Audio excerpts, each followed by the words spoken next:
अब अगली खबर का रुख करते हैं और ये खबर मुंबई से है। मुंबई में अनिल अंबानी के पाली हिल का बंगला फौरी तौर पर अटैच कर लिया गया है।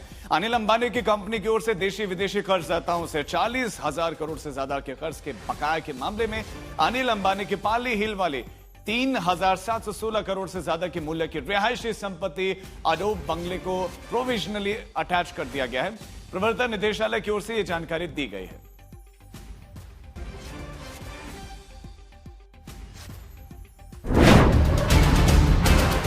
अनिल अंबानी के पाली हिल के इलाके में मौजूद अबोड बंगले को प्रोविजनली अटैच करने की जानकारी देते हुए प्रवर्तन निदेशालय ने बताया है कि रिलायंस कम्युनिकेशंस लिमिटेड अनिल अंबानी और अन्य के खिलाफ सीबीआई की ओर से दर्ज किए गए मुकदमे में यह कार्रवाई हुई है, जिसमें अनिल अंबानी की कंपनी पर देसी और विदेशी कर्जदारों से लिया गया करीब 40,185 करोड़ रुपए का कर्ज बकाया है।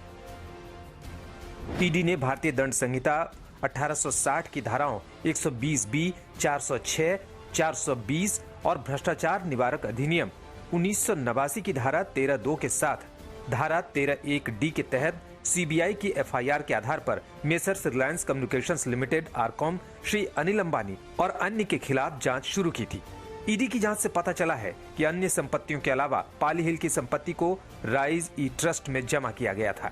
इस प्रॉपर्टी का मकसद अनिल अंबानी को देनदारी से बचाना और संपत्ति का इस्तेमाल परिवार के फायदे के लिए करना था।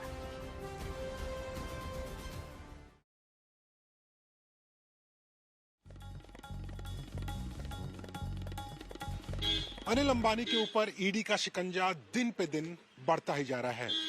दूसरी बार अनिल अंबानी ईडी के सामने पेश हुए, जहां पर 40,000 करोड़ रुपए के मनी लॉन्ड्रिंग मामले में ईडी अनिल अंबानी से पूछताछ कर रही है।